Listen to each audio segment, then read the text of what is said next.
name is KG, professional speaker, life and business coach, and also the author of the upcoming book, Bounce Forward. Lots of information coming about that.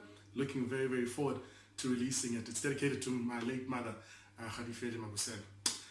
Before we go anywhere, I just wanted to find out from you, have you ever found yourself in a place where you're feeling utterly, utterly hopeless? It feels like everything that you touch, everything that you try and do seems to fall apart. Worse yet, you find yourself feeling stuck in the same place. You feel like you're working consistently, you're putting in all the work, but you don't seem to be making progress. Now this can be in your romantic relationship, it can be in your finances, it can be in your career, it can be in your business. Here's the truth. You're not the only one. At some other point, we all find ourselves in that place. I, for one, am not a stranger. I've been to that place. In fact, I've been to that place many a time. And in some instances, some of you might be aware that it was very public. I used to work in the broadcasting space, and when I lost my last job, it was as a result of a number of things, but it was publicized in national publications as well. And so there was a lot of embarrassment that came with that. My business wasn't doing well at the time. Financially, I wasn't doing great. Emotionally, my self-esteem was a mess as well. Parallel to that was that the love of my life, my mother, was going through chemo treatment, and she was going through a very difficult time. And I was watching this hero, this person I'd grown up looking up to because of her immense strength. I was watching her slowly die, and ultimately she did come to pass. And so all those things were happening at the same time. There was a deeply dark place in my life. And I had to stay positive at that time.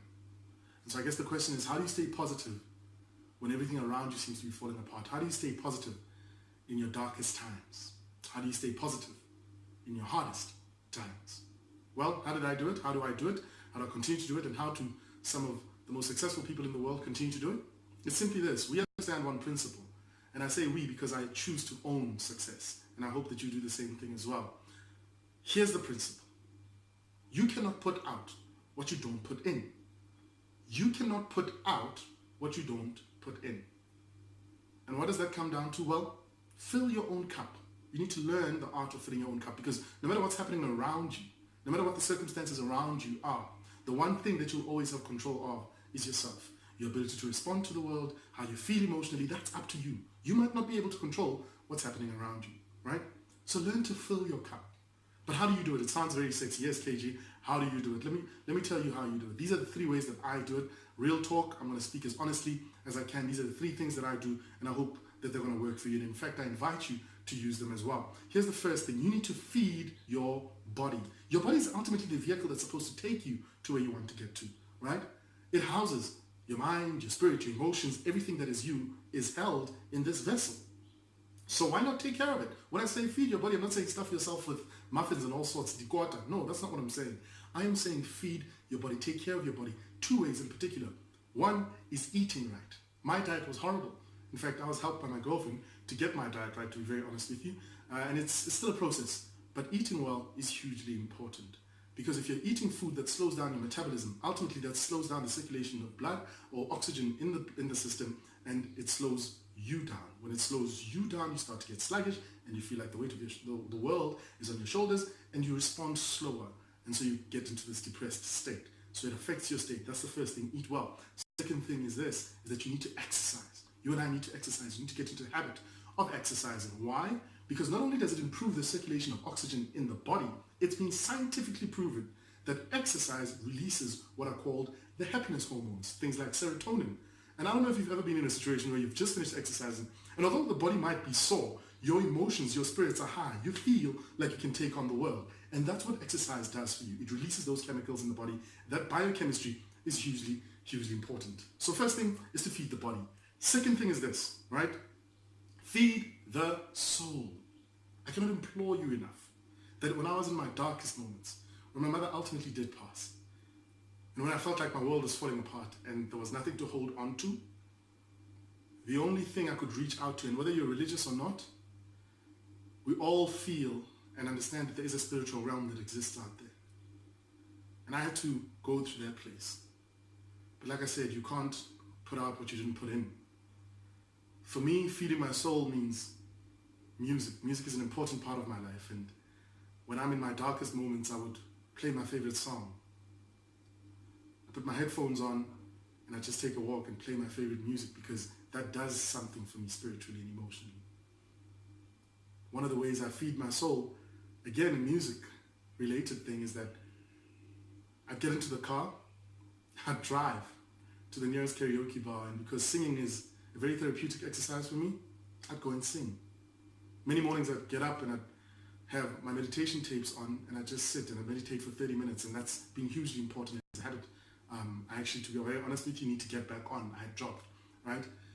And prayer, like I said, religious or not, some of us understand the importance of taking a knee and speaking with whatever you believe to be the spiritual power out there, irrespective of the denomination, and connect with that.